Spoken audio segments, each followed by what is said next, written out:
Guys, alam nyo ba na ang Toboso ay dating bahagi lang ng Escalante at ang pangalan nitong Toboso ay hindi pala galing sa Pilipinas kundi sa isang maliit na bayan sa Spain. Pero paano nga ba nagsimula ang bayang ito? Sino ang mga unang nanirahan dito? At paano ito naging isang hiwalay na munisipalidad? Tara, samahan nyo akong balikan ang makulay na kasaysayan ng Toboso, Negros Occidental. Bago pa dumating ang mga Kastila, ang lugar na kilala natin ngayon bilang Toboso ay isa ng maliit na pamayanan. Ang tawag noon sa lugar ay Sagahan, isang salitang Cebuano na ang ibig sabihin ay panghuhuli ng isda gamit ang kamay. Ipinapakita nito na napakayaman noon ng mga ilog at baybayin ng lugar. Hindi kailangan ng malalaking bangka o mamahaling kagamitan dahil sapat na ang likas na yaman para mabuhay ang mga tao. Bukod sa pangingisda, nagsimula ring magsaka ang mga unang nanirahan dito. Dahil mataba ang lupa, mabilis na umunlad ang kanilang pamumuhay.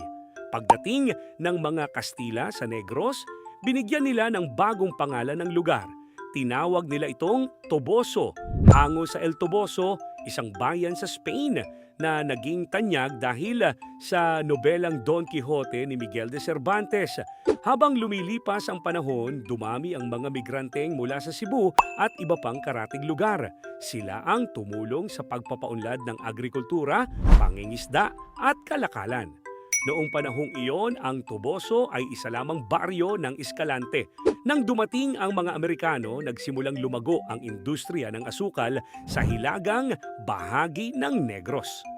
Isa sa pinakamalaking dahilan nito ay ang pagtatayo ng Central Azucarera del Danao sa Labi-Labi.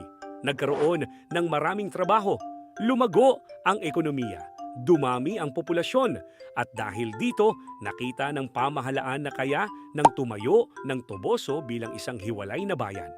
Noong Mayo 11, 1948 nilagdaan ni Pangulong Elpidio Quirino ang Executive Order numero 141.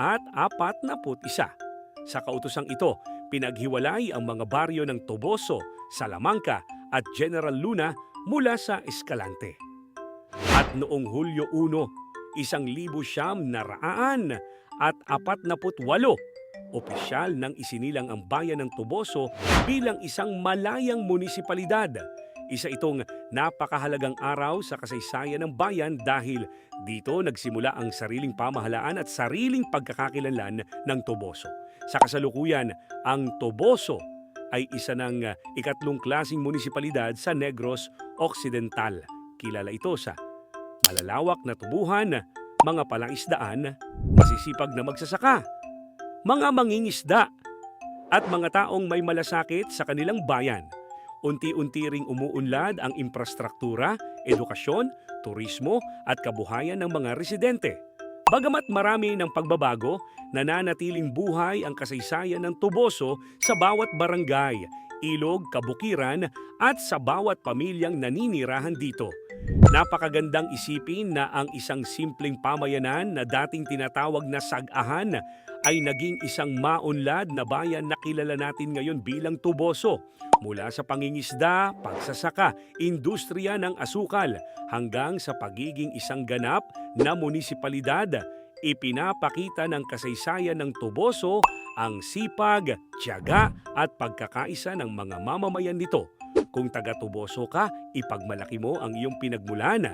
At kung hindi ka pa nakakarating dito, baka ito na ang tamang panahon para bisitahin ang isa sa mga makasaysayang bayan ng Negros Occidental.